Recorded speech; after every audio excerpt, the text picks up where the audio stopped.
Again, welcome. We are very excited for the first of two meetings that we're having. And my name is Jenna Kelly. I'm the Adult Career Pathway Specialist at the Department of Education here in Richmond, Virginia. And I also focus on distance education. And hi everyone, I'm Katie Bradisax. I'm the Instructional Technology Specialist at the Virginia Adult Learning Resource Center. And I also focus with our area on distance education. So thank you all so much for being here today. We are very excited to have Jenn Vanek with us today as our host and presenter. Jenn is the Director of Digital Learning and Research with EdTech at the World Education. And how I know her personally, and Katie as well, is she directs the IDEAL Consortium, which Virginia is a part of. And so we're very excited to have Jenn with us today. Jenn, take it from here, please. Well, thank you so much for having me. I've been working with IDEAL topics and IDEAL materials for over 10 years now. I am actually a former practitioner from the state of Minnesota, and I worked to build my own distance and blended learning using some of the ideas and research that stemmed from what was then Project IDEAL at the University of Michigan. So IDEAL, in case you're wondering, stands for Innovating Distance Education for Adult Learners. And the consortium part is that it is a collection of states that get together and share effective practice, help problem solve collaboratively, and participate in research opportunities that then make learning possible to be extended beyond any one program or any one classroom to all the member states programs. So it's wonderful that Virginia is part of the IDEAL Consortium. It's been great working with teachers from Virginia for the last couple of years, and so thanks again for having me here. So this is the agenda for the meeting. This is a quick call. It's an hour, and we're going to be covering a lot of stuff. I'm going to count on you to chat questions. We'll have some pause times for you to actually unmute yourself and ask questions, but along the way, please chat. When I'm full screen and in presenter mode, I have a really hard time seeing the chat. So if Katie, Jenna, or Karen could kind of monitor the chat, and when we get to those pause or maybe in between slides, if you want to just read out questions that have come in, I think that would just be great. Absolutely. So we'll find out who's here. We'll share some definitions. I'm going to remind you of some blended learning models that you might have seen before, and then show you some examples of some of these models in action, including a couple from the state of Virginia. So with that, I think I'd love to know who's here. So if you would just go to your chat, open up your chat by dragging your mouse down to the bottom of the page. And you might see three little buttons on the right that say more if you haven't opened it before, and then just hit chat. And if you could please chat your role, it'll give me a sense of who's here. So are you a teacher, researcher, are you state ABE staff, teacher educator, program administrator, technology specialist, just to give me an idea to help focus my comments. And I will just pause while you have a chance to find the chat. This is also your active learning experience for those of you who haven't had a chance to open up this chat button. This is your low risk exercise to practice using that technology. So we've got some state staff, some managers, some familiar names, some new names, instructional designer, that's cool. It's great there's an ABE program that has an instructional designer. That's amazing. Lead teachers, some specialists, lots of specialists. So it looks like there are a bunch of people here whose position makes it possible for them to share further with other teachers whatever we talk about here today. So that's just great. I'm highly motivated to create professional development that is sort of train the trainer in its point of view. So there is exactly the right audience for that work here on this webinar. So welcome to you all. All right, so one of the things that's really important for you to understand right from the beginning is that when you're getting started with a new type of program, distance or blended learning program, or if you're looking to revamp some work that you're currently engaged with, it's really important to have a reflective, experimental approach to this work. It doesn't work to just get a license to an online tool and give it to a teacher and say, hey, try this with learners. That approach is really hit or miss with the types of teaching and learning that it can support. A better way is to really step back and think about what the needs of your learners are, the resources you have available, and how adapting or developing a distance and blended learning program is going to solve a problem that you might be experiencing within your program. Do you need to reach more learners? Do you need to reach new learners? Do you need to provide personalization or intensification of the learning that you already have? Considering all of those things are right from the very beginning is going to help you understand how to create quality programming that's really going to move you where you want to go.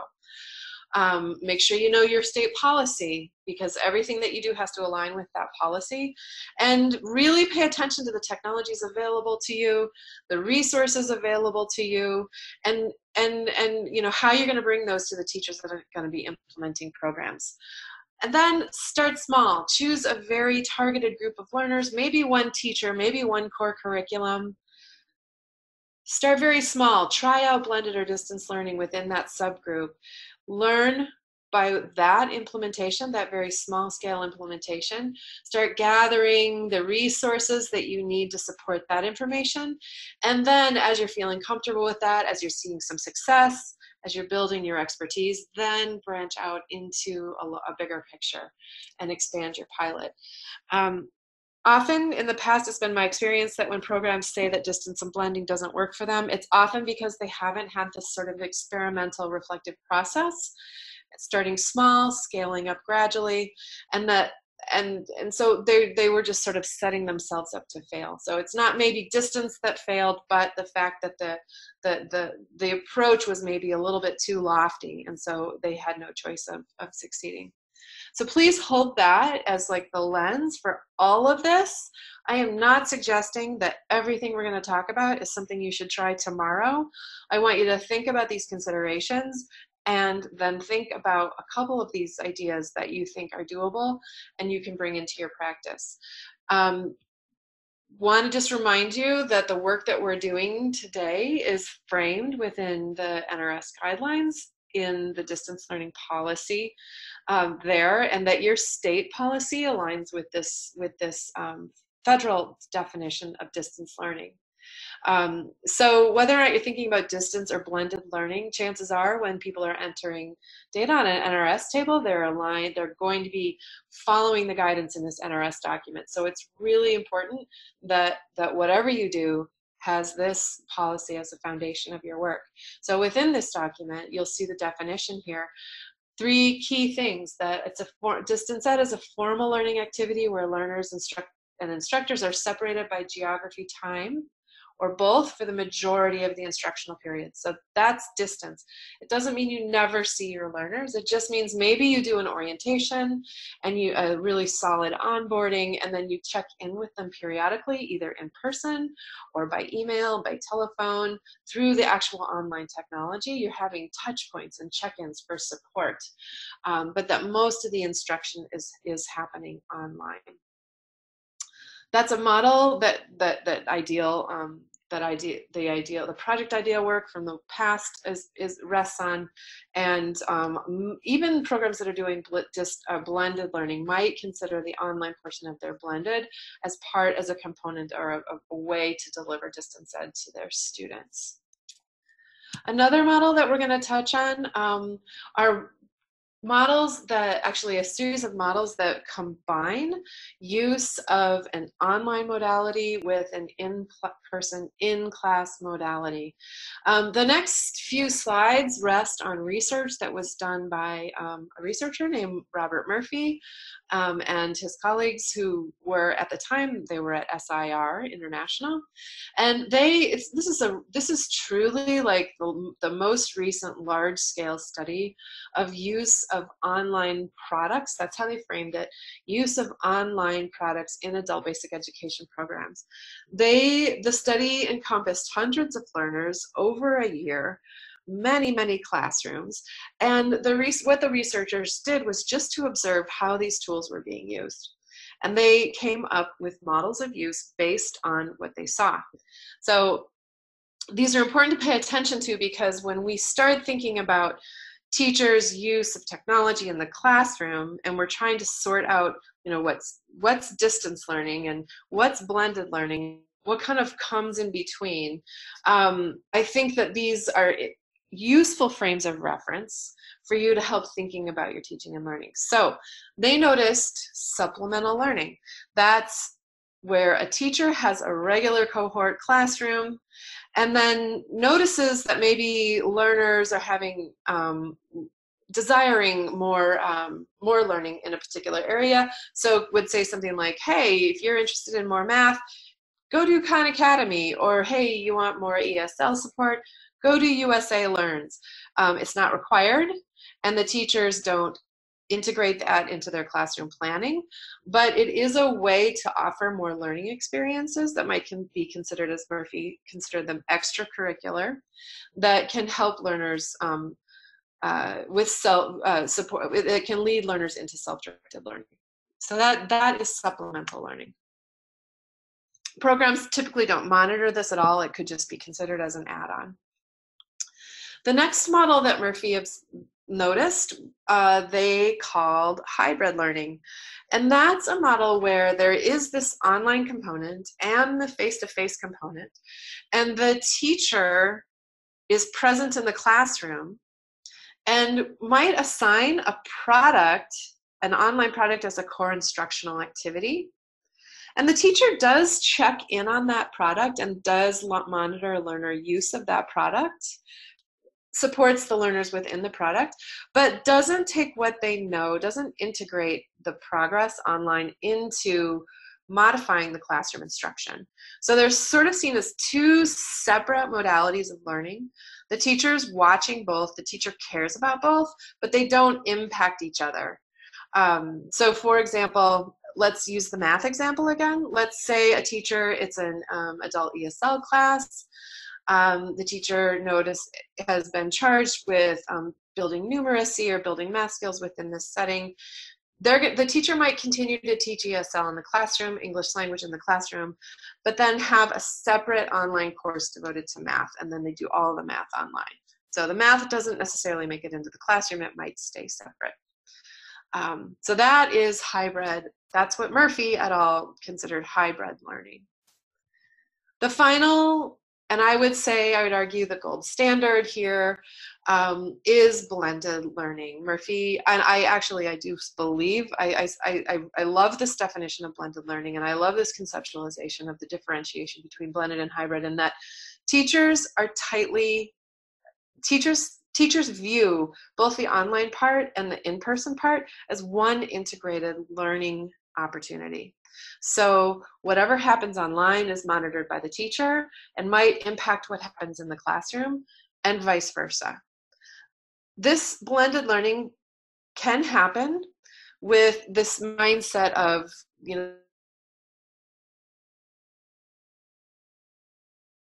what's critical with blended learning is that the teachers will actually adjust what is happening online and in the classroom based on what they see in the other modality. So again, the key difference here in blended learning, there's tight integration of an online curriculum or online resources into a broader curriculum, and that the in-class and online are linked. In hybrid, they're not linked. They could be both, they're both monitored. They may not be both, the online may or may not be assigned or required, but the teacher is in there. It just doesn't, the work in that hybrid class just doesn't make its way back into the classroom. So I want to pause here just to make sure that I haven't gone too quickly. and to see if anyone has had a chance to chat questions or if anyone would like to ask a question about those definitions. Any feedback from state staff about those definitions and how they're at play in Virginia? Feel free to chime in if you want to. Another way of thinking about blended learning comes from K12 Research. The Christensen Institute, you can see the link at the bottom of the page here, has also done a lot of classroom research. And from that research, they observed several models that describe how blended learning is implemented in a classroom. You don't need to become an expert in how these different models vary.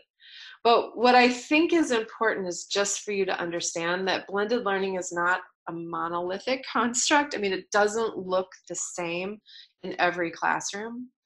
And the models are helpful because they start to give you an idea about what it can look like under certain conditions. So I share this primarily because I want you to look at the top of the infographic, and you can see that we have this blue kind of bleeding into green. And you can see that depending on the model and depending on the situation, there is a different amount of time spent in the online component of the instruction or the face-to-face. So in some of these models, like the rotation models, there's a lot more that happens in the classroom than happens online outside of the classroom. And the models on the right are primarily online with very little that happen within the classroom. So when they say brick and mortar here, they actually mean the classroom. The other thing I like about this definition is that it emphasizes student control over time, so that what time of day they study, place, where they study, path, they're self-directed and they have some choice in what they're learning, and pace, how much they want to learn every day.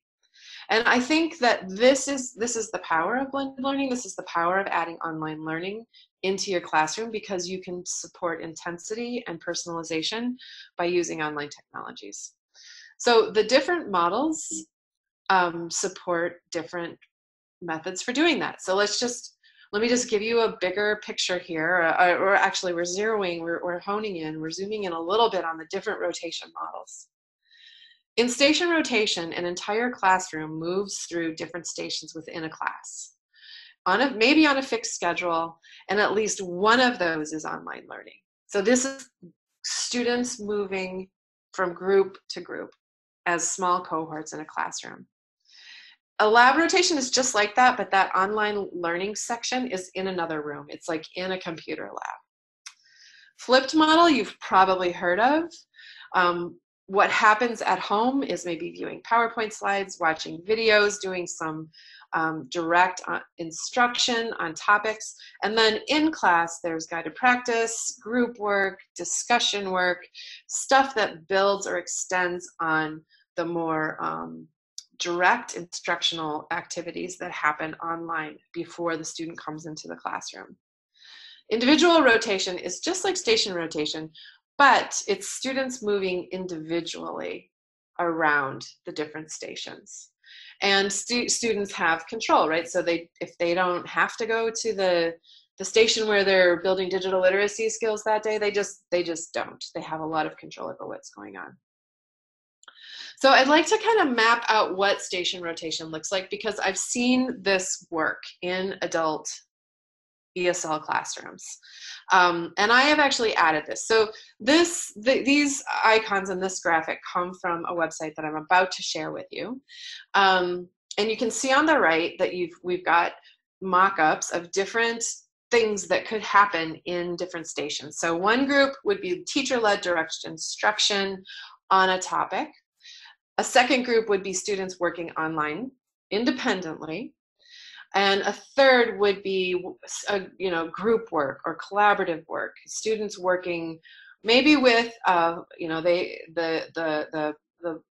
resource calls this floating teacher or a paraprofessional. Could be a student leader, like a student who has done well within the content and the teachers ask them to facilitate that group. One thing I want to flag for you in this picture is that all those pictures of computer students sitting at computer screens should actually show computers and smartphones or tablets. We know from the X Prize Communities competition and from other research that far more students have access to mobile digital technologies than they do laptops or desktop computers at home. So it makes perfect sense within a station rotation model for this online instruction circle to have students using their own devices working on online materials that you've chosen for them. So I just wanted to throw that out there. So whenever you see in these slides a person sitting in front of a computer, also imagine people holding smartphones. So the graphic on the right comes from the resource. I've added the portion to the left. So in the station rotation model, in the strictest sense, almost all of this happens in the classroom.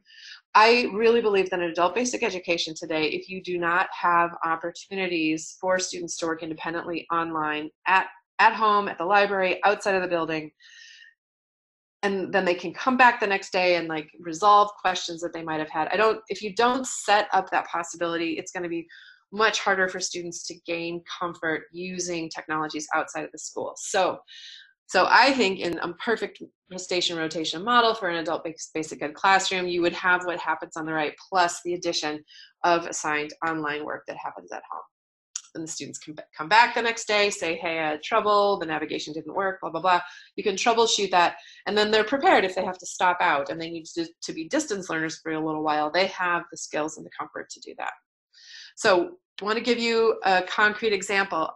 Workplace ESL program in Virginia. I worked with them, and I think Sharon and Amy are on the call here.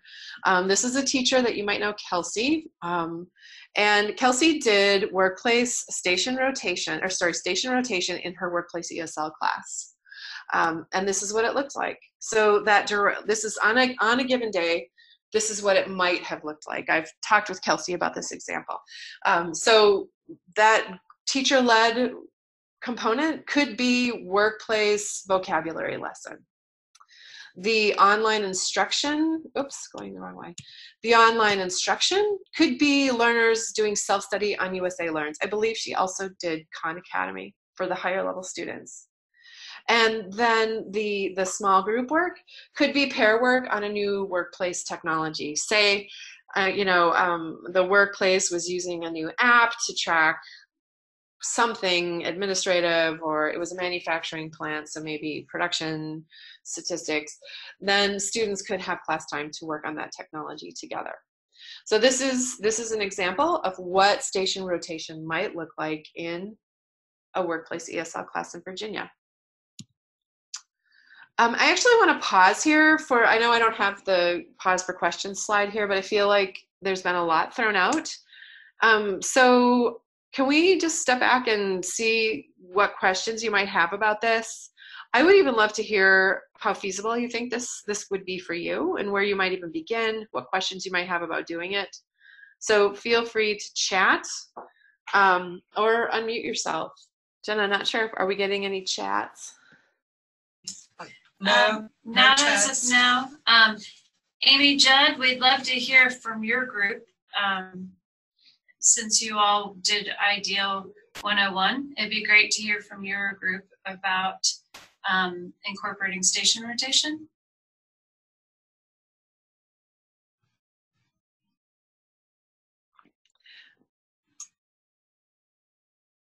Yeah, I don't think that Amy wasn't actually in the discussion group, so she might be panicking right now. Well, I saw Sharon was in there too. That's why. Oh, I see a chat. Yeah. Oh, she doesn't have a mic. Okay, that's fine. Yeah, and incidentally, Amy, Zoom is great because you can actually switch to phone audio very easily by just scrolling down, going to anyway, I'll let Karen chat the instructions. We have another, Jen, we have from Corliss, it says, what might be the prep time for teachers and students to get ready for this type of model? Yeah. Question. Yeah, great question.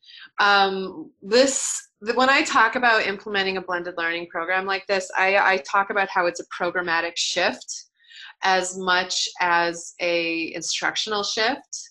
I'm wondering if Sharon is on, if you might chat how much prep time Kelsey would have had for this. If you recall, this was a class that happened last spring.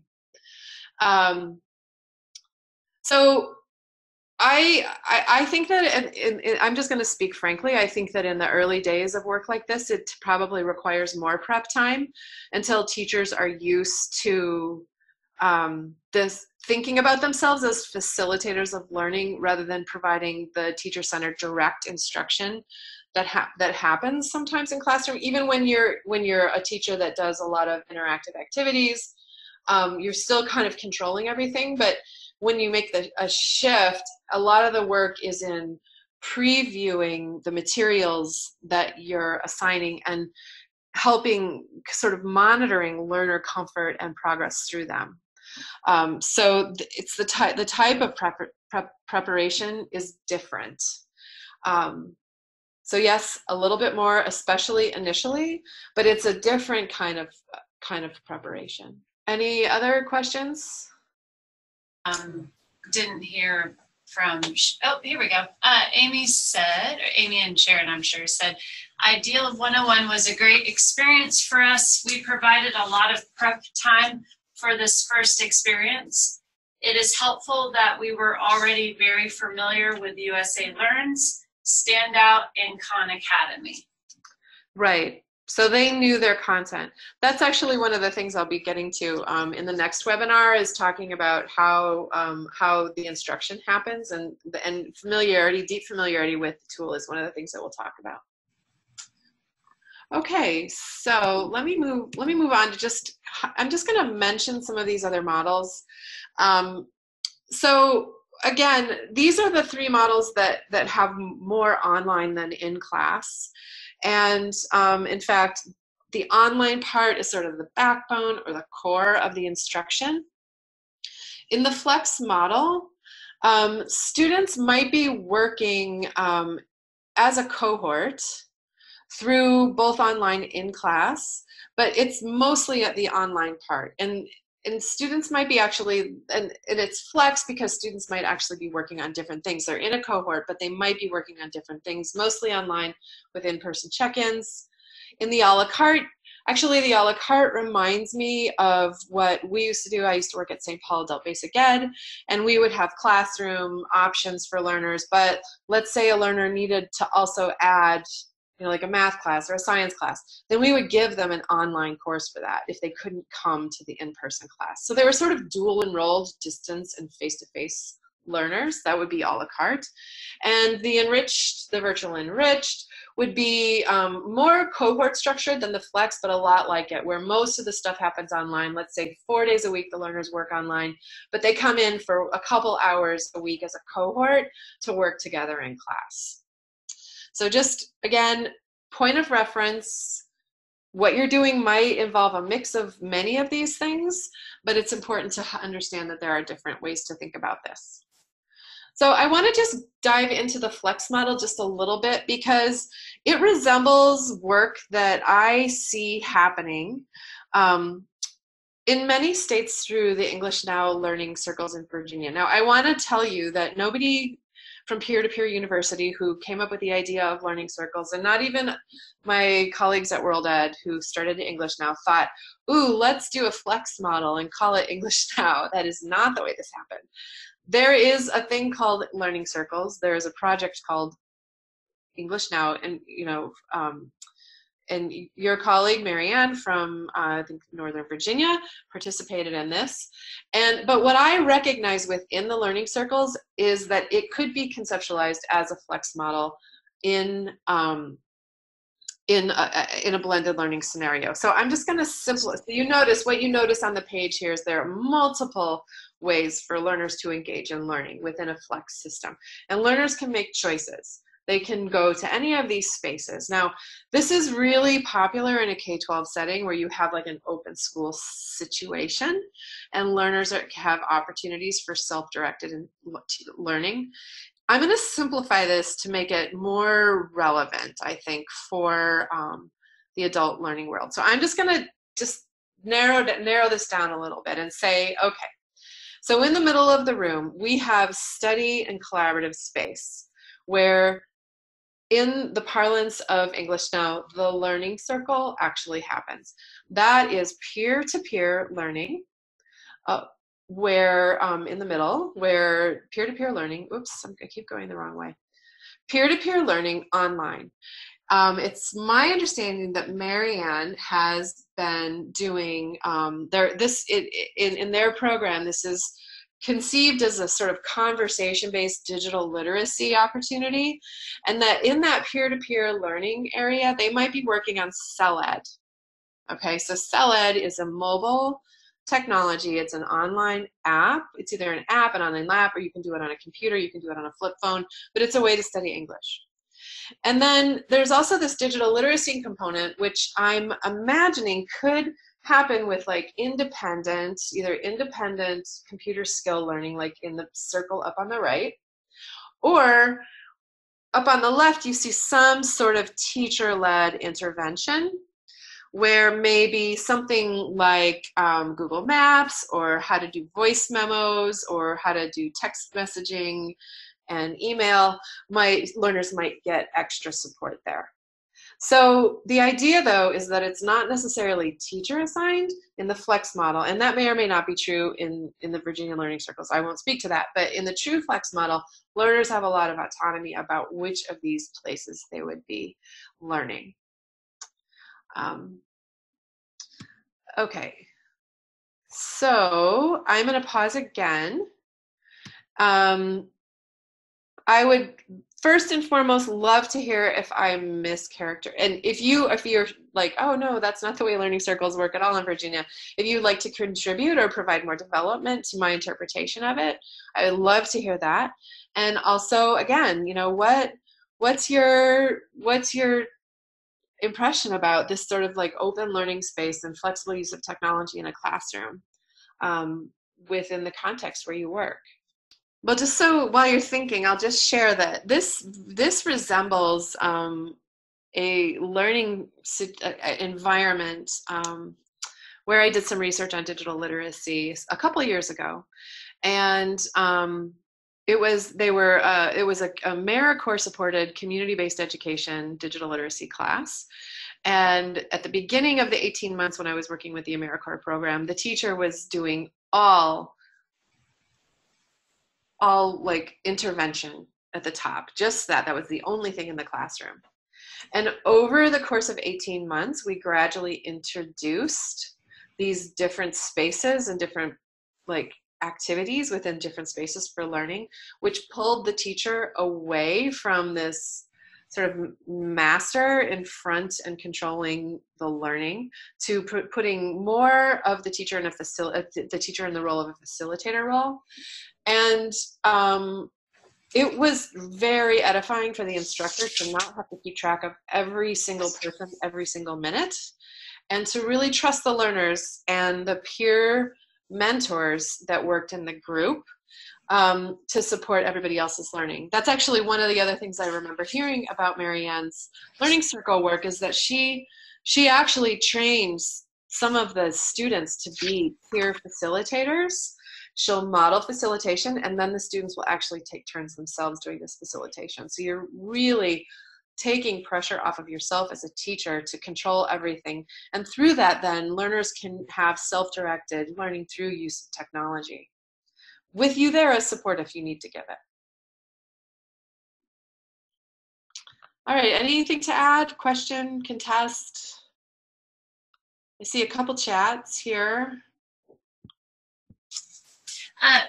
So we have one question, Jen. It says, did the students form a cohort in this model? Amy, I see your chat. I can't answer that question, but maybe Heidi or Jenna or somebody else who knows about Marianne's learning circles could. Sure. The learning circles I'm thinking of are actually in Region 10. And I'm not sure if Carol Coffee or company are on. But if they are, they could speak to it too. But I know that the ones in Region 10, they're actually, they use it for wait lists, and there's not really a cohort. There's just a time that they can come and meet, and then they go away. So, but I don't really know if it's a true cohort for the learning circles in Region 10. Yeah, I think the way they work, I'm going to talk about another example of learning circles in a minute, but yeah, I'll save my comments for then, but it's my understanding that's the way they work generally. Any other questions? Observations?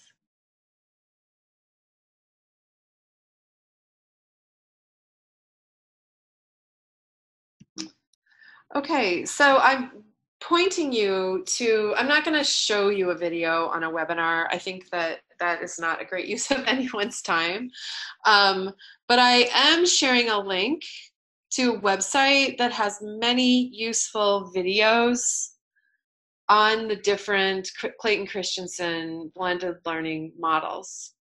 So for each of these tabs that you see, station rotation, lab rotation, flipped, flex, etc., you'll see the nice little diagrams that I drew on for my slides. And then you'll also have a little case study describing the use of the model in a classroom, and a link to a video that actually shows it happening. I return to this website frequently. Even though it's based on K12 settings, I think that there's just been a lot more support for research on blended learning in the K12 world than there has been in the adult world. So I am happy to draw on what's been learned and use my lens as an adult learning researcher, teacher educator to interpret what I'm seeing. So I highly recommend, even though they're K12, I highly recommend that you check them out.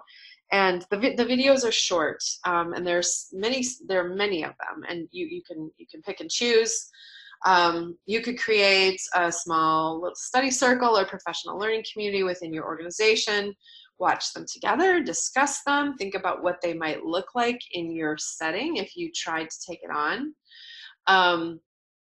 But literally, I can't say enough about this resource. It's very useful. Has anybody been to this website before? I'm just curious. If I'm showing you something you already know about, I'd really like to know so I can look for more things later. Okay. Oh yeah, we've got one person chimed in. First time seeing the website. Okay, that's good to know. All right, so remember at the beginning when I showed you that slide that encouraged thinking about distance and blended learning and program change in a very reflective, incremental, and sort of slightly experimental way? Well, I want to return to that thinking just a little bit. And as you're thinking about getting programs started or reimagining your current program, it's important to remember that you need to be your need for a change needs to be based on an issue you want to solve. Like, what's going on in your program that you're not necessarily satisfied with? Why are you looking to blended and distance learning as a way to solve that problem? So that's the first step. Okay, so I'll speak from my own past practitioner experience. St. Paul Adult Basic Education, we had 1,000 unique learners through the door every day when I was teaching there. 80% of them were English language learners, many of them refugees. And the Learning Center was based in a neighborhood that was actually where the majority population in the neighborhood were native born who had been living in intergenerational poverty. So, and had a lot of adult literacy needs, yet didn't see the Learning Center as a place to learn because it was that the place where the refugees go, quote unquote. So we started thinking about distance learning as a way to reach those new learners who didn't feel like they fit within the culture of the program. so distance learning was like a really like a low stakes way for them to engage, like commit to the program, St. Paul Adult Basic Ed, and get their learning. They didn't have to go there every day, but they got to learn through resources that we could provide. So that's an example of thinking about who you want to attract new learners. Maybe you are maybe you're trying to extend the opportunities for your current learners. So then maybe you're thinking about, adding like in a virtual enriched or an a la carte model where you're letting students add on online courses to support their face-to-face class or build on their face-to-face class. So you need to think about why you're doing the work before you can understand what it looks like. Other questions that feed into this exploration are the resources available to you. Do you have devices on site? Well, if you don't have devices on site, you better make sure you have teachers who are willing to try to help learners understand their own devices and maybe have some practice and support in doing that.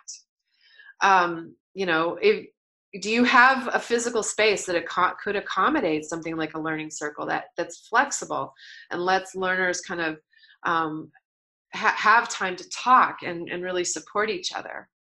What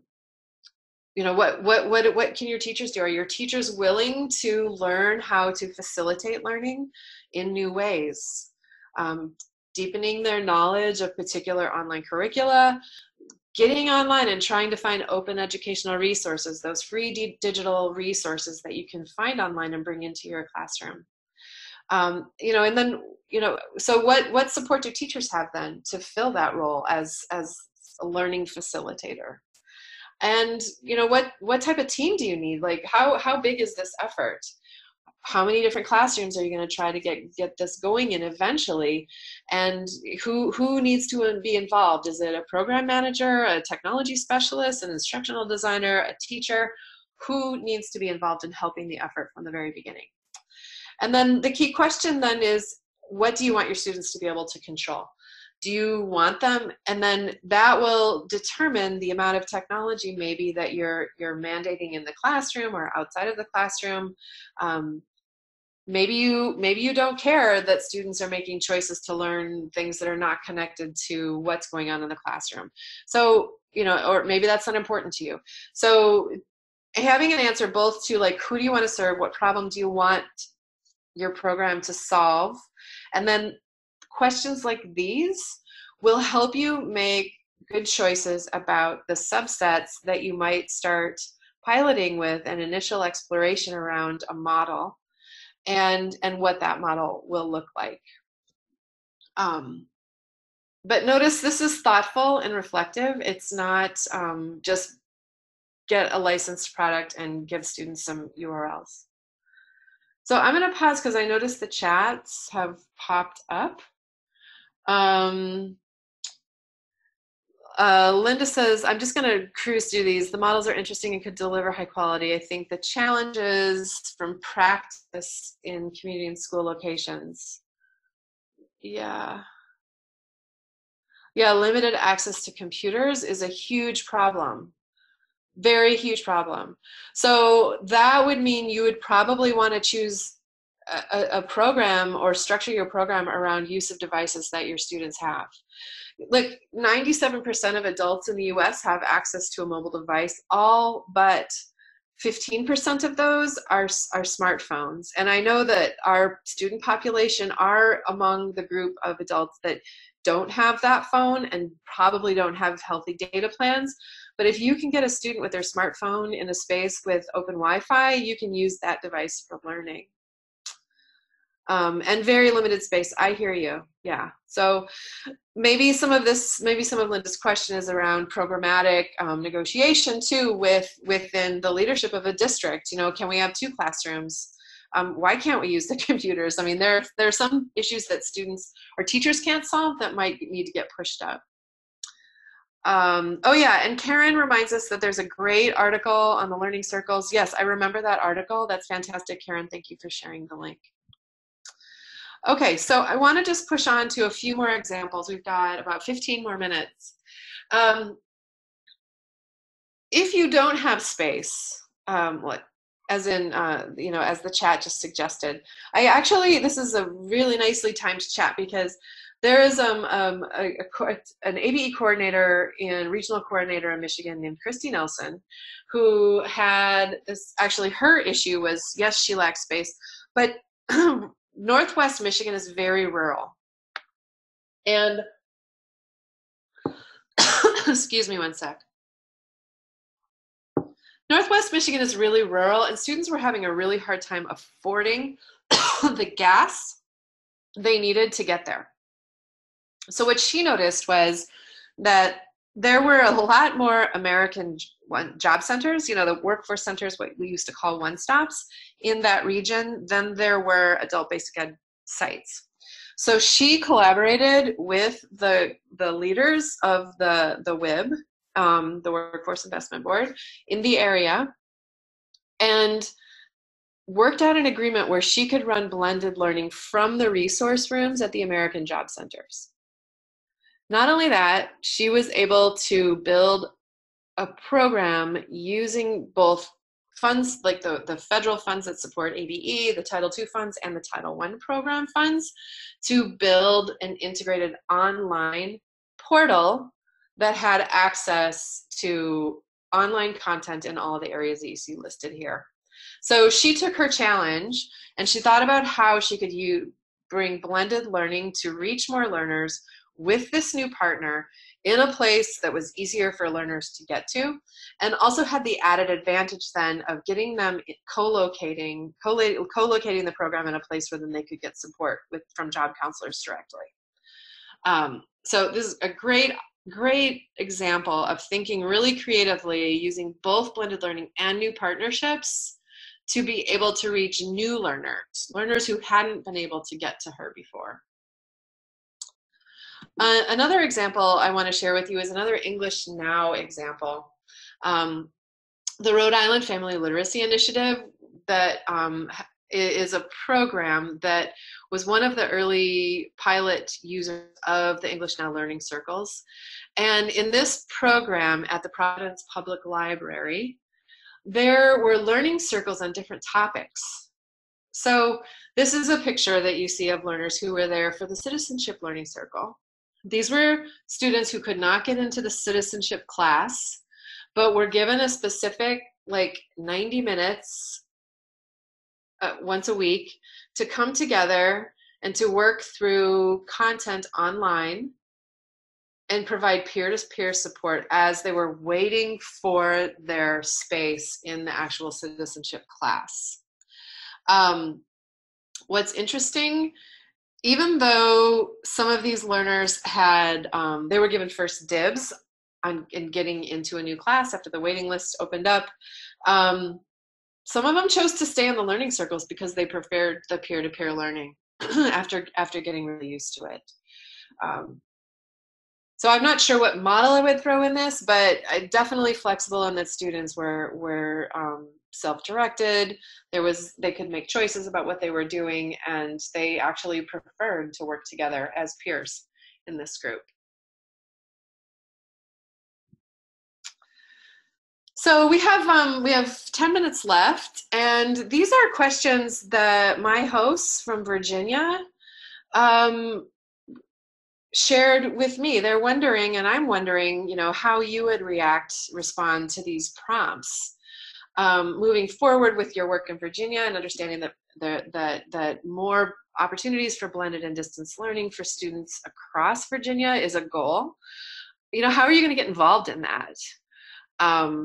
And with that, then the way to start is, what issues do you have that you think blended or distance or hybrid could mitigate, or how are you going to improve your program, reach new learners, intensify learning, personalize learning? What are you hoping to do? I guess, and the bigger question is why are you here? Why are you on this webinar? And what do you hope to move forward with? And how are you going to have a reflective, data-informed way to do that? So please, actually, do take a minute and reflect. I'm going to give you a good few minutes to reflect so that everybody can have a response to any one of these prompts. and then we'll open up the chat and read the chat. And if you don't feel like typing, you are welcome to unmute yourself and respond verbally. But I'm just gonna pause here for a good minute or so to wait for more responses to come in. Okay, let's see what we got. So what issues are you hoping to address with blended, hybrid, or distance? Would anyone like to unmute themselves and let me know? So Jen, there is one comment, actually a couple comments coming into the chat. Are you able to see those? Yeah, I am reading them. I just was hoping somebody would chime in using their mic. I'll get to the chat after people have had a chance to do that. Okay, sure. This is Kay Pagans from Region 12. Hi, Kay. Thank you. What's up? What we're hoping to do with blended/distance education, we're losing approximately half of our students before they even make it to the 12 hours. So we're hoping through using distance education and a blended type of learning that we can keep them long enough to get them to reach their goals, get them to reach our goal, of course, which is that 12 hours and the testing and everything so that we can count them, and then also the post-test, but also to help them get their GED or get ready to go to work. Do you know why they're slipping away? We're not getting any answers on that. When they're gone, they're gone. They don't want anything else to do with us until it's time for them to come back again. Interesting. Okay. Well, certainly layering on additional learning opportunities while you have them will help you get to that 12 hours more quickly and hopefully make the learning seem flexible. Absolutely. That's our hope. Yeah, great. Thank you for sharing that. When what you said you're trying blended, do you have a sense of the different models and what seems like it might work best for your program? Basically, what we're trying right now at one of our locations is just, it's distance learning, but the teacher will arrange to meet with the students at least once a month to help with any kind of issues that come up. And, you know, if they're stuck on something, then hopefully we can give them that little extra push to get them over that hump and ready to go to the next level. That's great. Anybody else want to speak into the group?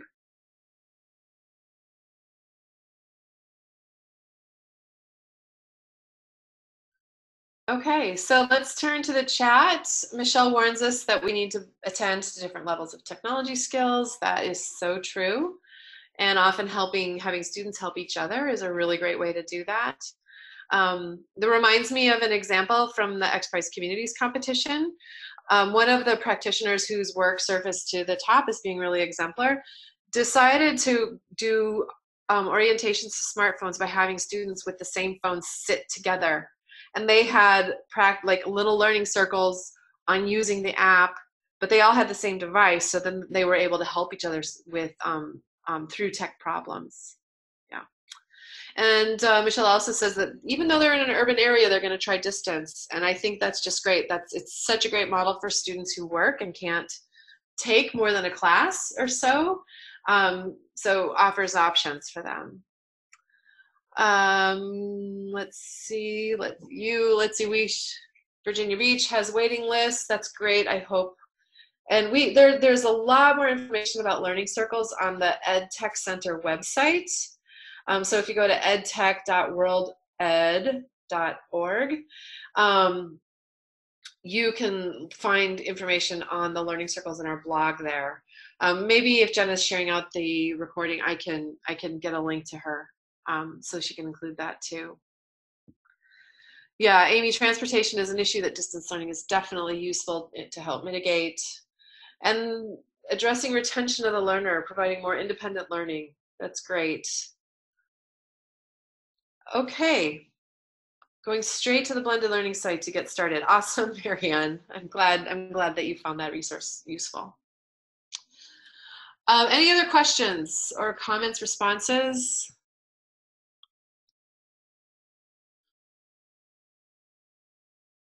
So I just want to draw your attention to this last question.